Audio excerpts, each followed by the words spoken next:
प्रणाम श्रेष्ठ प्रजापति। मैंने आपका प्रणाम स्वीकार नहीं किया। मुझे खेद है कि मैं विलंब से आया, जिसके कारण आप रुष्ट हैं। मैं क्षमा प्रार्थी हूं। आप श्रेष्ठ हैं, प्रजापति हैं, मानव कल्याण के लिए धरती पर उतरे हैं। कृपया मेरा प्रणाम स्वीकार कीजिए। मैं तो काशी नगरी को विद्वानों की नगरी समझता था। मैं नहीं जानता था कि बैल पर सवारी करने वाला, शरीर पर राख मलने वाला, बागंबर ओढ़ने वाला, सर्प की माला धारण करने वाला काशी वासियों का इतना पूज्य है, इतना वंदनीय है कि जिसके आते ही मुझ अध्यक्ष का अपमान करके वे तुम्हारी ओर दौड़ पड़े। हे प्रजापति, मैंने अपना सर्वस्व मानव कल्याण के लिए समर्पित करने का संकल्प किया है। आप मेरी वेशभूषा पे न जाएं। रूप का क्या है? रूप तो बाहरी दिखावा है। मानव की पहचान तो उसके आचार, विचार और व्यवहार से होती है।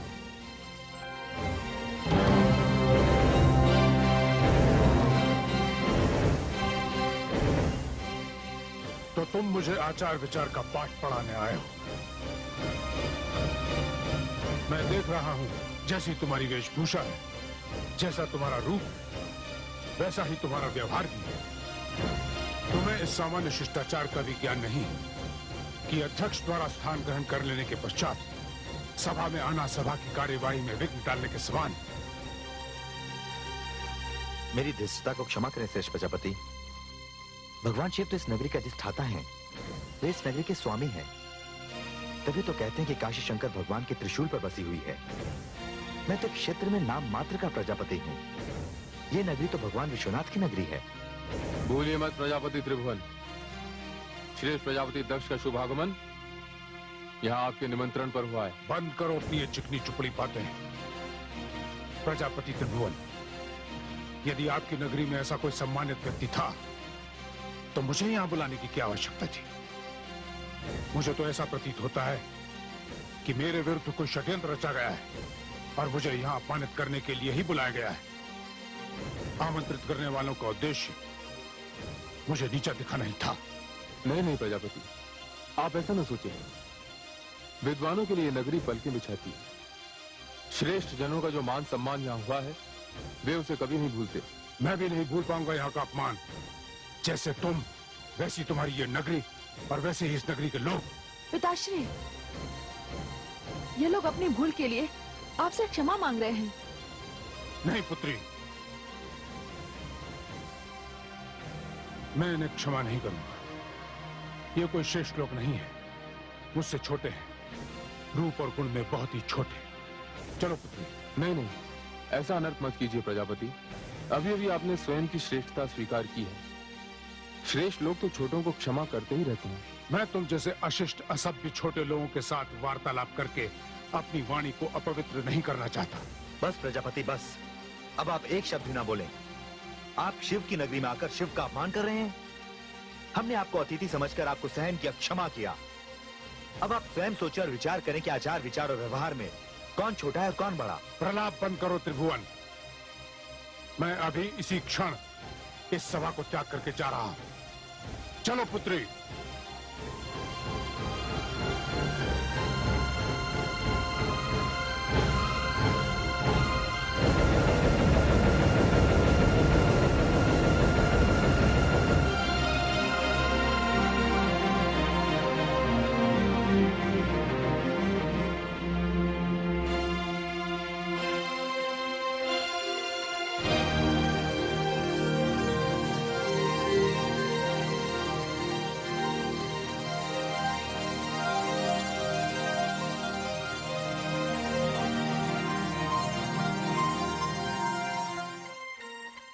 शक्ति को शिव का प्रणाम।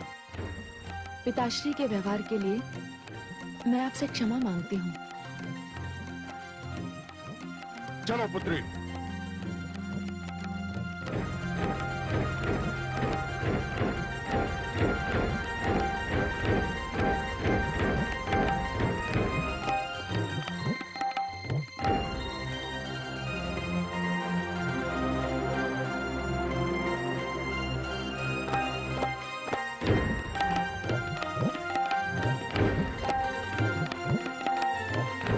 कर दीजिए प्रभु। इसमें क्षमा की क्या बात? इसमें आपका क्या दोष है? दक्ष प्रजापति को भी मैं दोषी नहीं मानता। यदि इसमें किसी का दोष है तो वो है मेरा। मैं अपना ये रूप त्याग नहीं सकता। यदि मेरे पास वैभव का प्रदर्शन नहीं तो मैं क्या करूं? आप धन्य हैं प्रभु, इतने सरल हैं आप, इसीलिए आप शिव हैं। हे भोलेनाथ, उपस्थित विद्वानों को इस बात का बहुत दुख है कि आज के विषय पर वो अध्यक्ष का विचार नहीं सुन सके। दुर्भाग्यवश वे तो चले गए, किंतु प्रभु आप तो हैं। हाँ, ये बात तो रही गई। इस सभा का उद्देश्य पूर्ण नहीं हुआ। हे प्रभु, अध्यक्ष के विचारों से तो हम वंचित रह गए। कृपया इस विषय पर आप अपने विचार व्यक्त करें। समस्त आए हुए लोगों को यह आशा है कि इस विषय पर आपके विचार सुन सकें।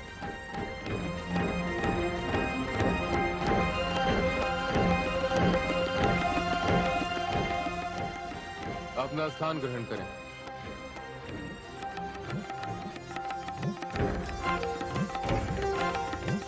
आज का विषय है नारी, नारी शक्ति।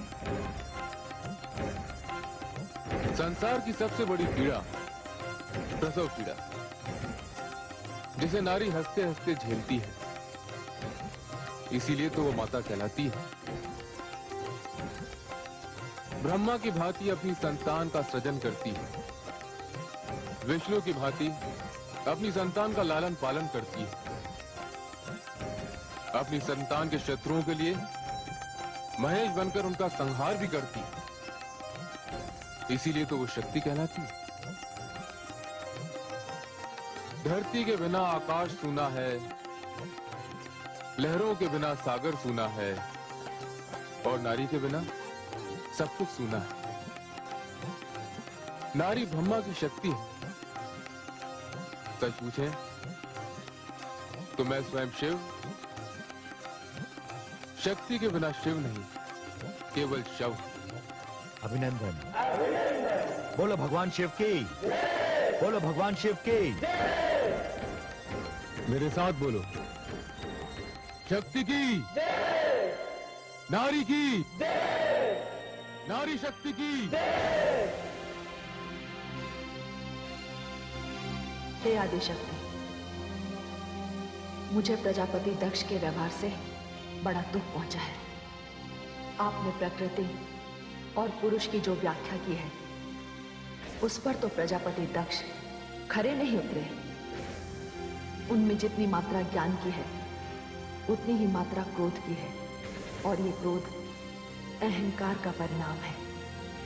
हे आदिशक्ति, इससे तो गौरी के मार्ग में बाधाएं उत्पन्न हो सकती हैं। हे देवी, अभी अभी तो मानव की रचना हुई है। अभी तो इस चित्र में जितने भी रंग भरे गए हैं, वे सब कच्चे हैं। अभी तो केवल उसके शरीर का विकास हुआ है, बुद्धि और ज्ञान का नहीं। अभी तो संबंधों और भावनाओं की परिभाषा भी वो नहीं जानता। भावनाओं का आदर, एक दूसरे के लिए त्याग, परिस्थितियों से जूझना, बाधाओं से लड़ना, अभी तो कुछ भी नहीं सीखा है उसने। अभी वो अधूरा है। अभी प्रेम और तपस्या का जन्म भी नहीं हुआ उसके हृदय में।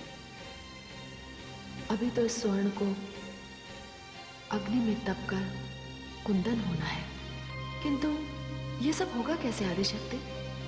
हे देवी, मैंने जोड़ों की जो प्रथा आरंभ की है, उसमें मैंने दिन के साथ रात्रि, पीड़ा के साथ औषधि, विष के साथ अमृत, समस्या के साथ समाधान और प्रश्न के साथ उत्तर भी बनाए हैं। और सत्य तो ये है कि गौरी का जन्म इसी उद्देश्य की पूर्ति के लिए हुआ है। वही परिस्थितियों से जूझना सिखाएगी, वही संबंधों और भावनाओं की परिभाषा समझाएगी, वही इस बिखरे हुए जीवन को संवारेगी, वही इस बेरंग दृश्य में रंग भरेगी, वही इस जीवन का अर्थ भी बताएगी। और इस रण क्षेत्र में वो अकेली नहीं है। एक ओर हमारी गौरी है तो दूसरी ओर हमारे शिव है। और शिव का अर्थ है मंगल करने वाला। किंतु हे मां शक्ति, प्रजापति दक्ष उन्हें मंगल करने का अवसर दे तब ना। हे देवी, गौरी और शिव के मार्ग की बाधा तो संसार की कोई भी शक्ति नहीं बन सकती। किंतु हे मां शक्ति, इन परिस्थितियों में हमारी गौरी का क्या होगा?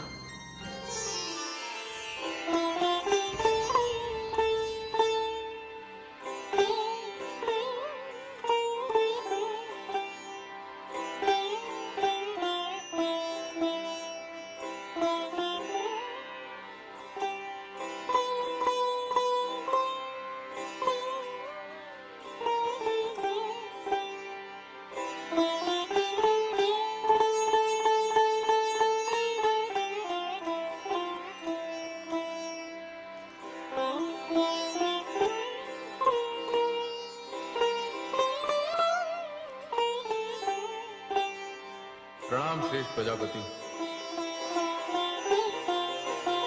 मुझे खेद है कि मैं विलंब से आया, जिसके कारण आप रुष्ट हुए। मैं क्षमा प्रार्थी हूं।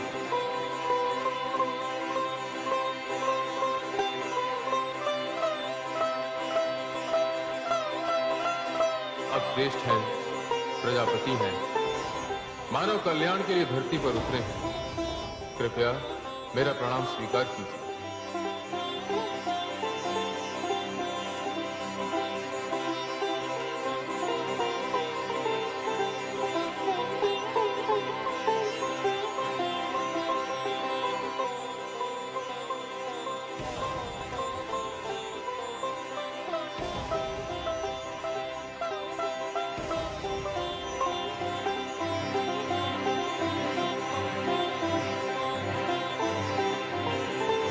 शक्ति को शिव का प्रणाम।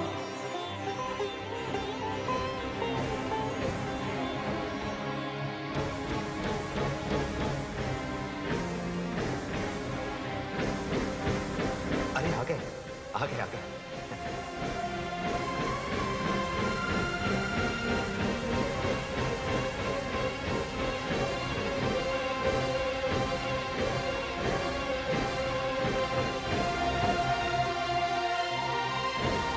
मेरी वेशभूषा पे न जाएं।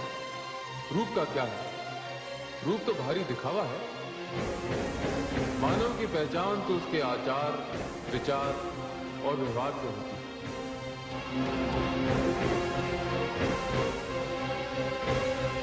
तो तुम मुझे आचार विचार का पाठ पढ़ाने आए।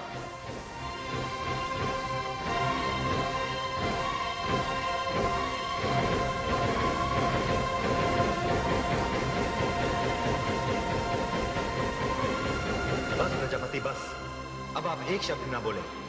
आप शिव की नगरी में आकर शिव का अपमान कर रहे हैं। हमने आपको अतिथि समझकर आपको सहन किया, क्षमा किया। अब आप स्वयं सोचें और विचार करें कि आचार विचार और व्यवहार में कौन छोटा है कौन बड़ा। प्रलाप बंद करो त्रिभुवन।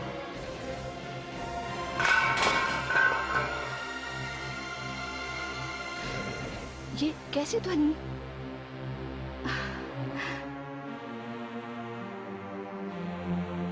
आप? हाँ, मैं किसी कारण से वाटिका गई थी, किंतु आप तो पूरे एक सप्ताह पश्चात काशी से वापस आने वाले थे। अचानक ऐसा क्या हो गया? आप वापस क्यों आ गए? मत पूछो देवी, वहां पर मेरे साथ क्या हुआ। आप अशांत लग रहे हैं। अवश्य वहाँ कुछ घटा होगा। वो कोई विद्वानों की सभा नहीं थी, अशिक्षित अशिष्ट मूर्खों की सभा थी। यह क्या कह रहे हैं स्वामी? हाँ, वहाँ शिव जैसे असभ्य और अर्धनग्न व्यक्ति को मुख्य अतिथि बनाया गया था। ऐसे व्यक्ति को काशी निवासी अपना वंदनीय मानते हैं। वे लोग मूर्ख नहीं है तो क्या है? मैंने अपने जीवन में ऐसा बेढंगा व्यक्ति पहले कभी नहीं देखा। किंतु वह हुआ क्या स्वामी? उनका निमंत्रण स्वीकार करना मेरी भूल थी और उस भूल का मुझे प्रायश्चित करना पड़ा। उन लोगों ने मुझे वहां बुलाकर मेरा अपमान किया, घोर अपमान। उस अपमान को मैं जीवन भर नहीं भुला पाऊंगा। देवी, अब इस विषय में मैं कोई और बात नहीं करना चाहता। मैं एकांत चाहता हूं, एकांत चाहता हूं मैं।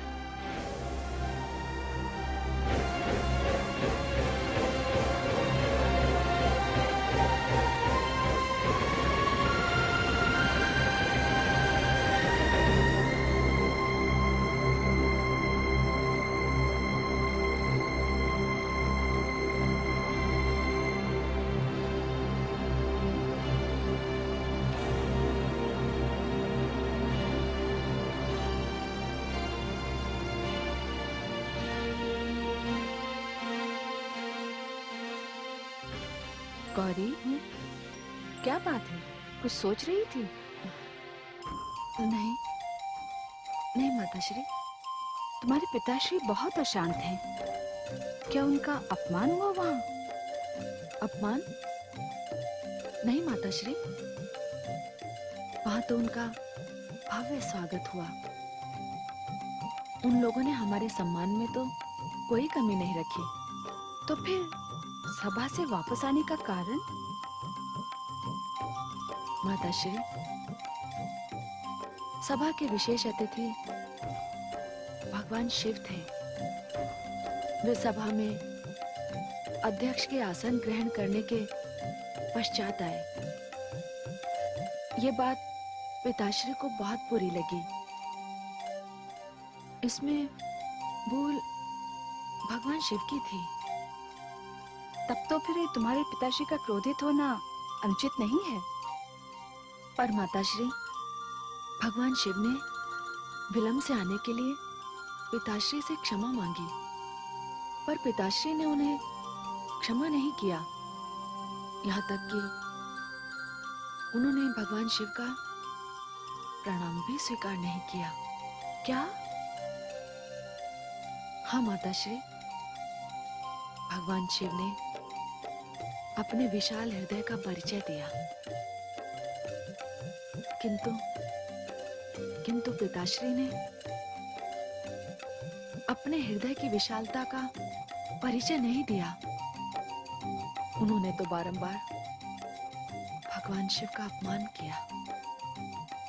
पर माताश्री, भगवान शिव की सरलता, उनकी नम्रता, उनकी शालीनता और उनका भोलापन तो बस देखते ही बनता था।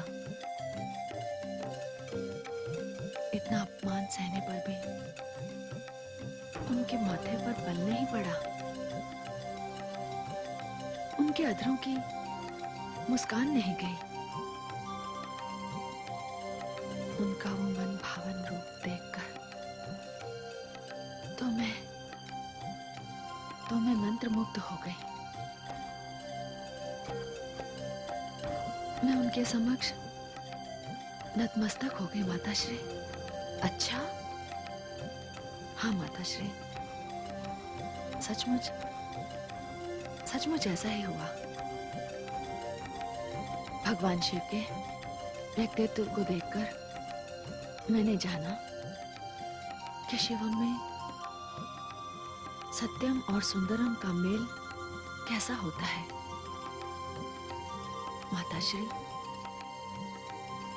माताश्री, मेरी तो ये बात अब भी समझ में नहीं आ रही है कि उस सीधे, सरल, भोले भाले और पावन रूप को पिताश्री जैसा विद्वान व्यक्ति इतना छोटा कैसे समझ सकता है। माताश्री, पिताश्री ने तो प्रथम दृष्टि में ही उन्हें अस्वीकार कर दिया। इतना ही नहीं, उन्होंने भगवान शिव को बैल की सवारी करने वाला, शरीर पर राख मलने वाला, बागंबर ओढ़ने वाला, सर्प की माला धारण करने वाला, ये सब कहकर उनका अपमान किया। पर माताश्री, इतना सब कुछ सुनने के पश्चात भी मुस्कुराते ही रहे। उनकी वही मुस्कुराती हुई छवि अब तक मेरी आंखों में घूम रही है। मैंने तो पिताश्री की ओर से उनसे क्षमा भी मांगी, किंतु मुझे ऐसा लगता है जैसे मेरी क्षमा उनके अपमान से बहुत छोटी है माताश्री, बहुत छोटी है।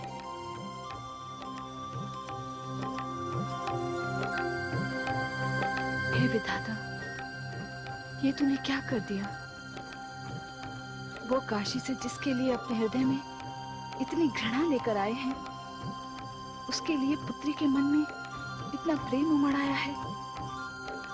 पिता और पुत्री दोनों ही हठी हैं। यदि इन दोनों का हट एक दूसरे से टकरा गया तो न जाने क्या होगा। मेरी गौरी की रक्षा करना भगवान, रक्षा करना।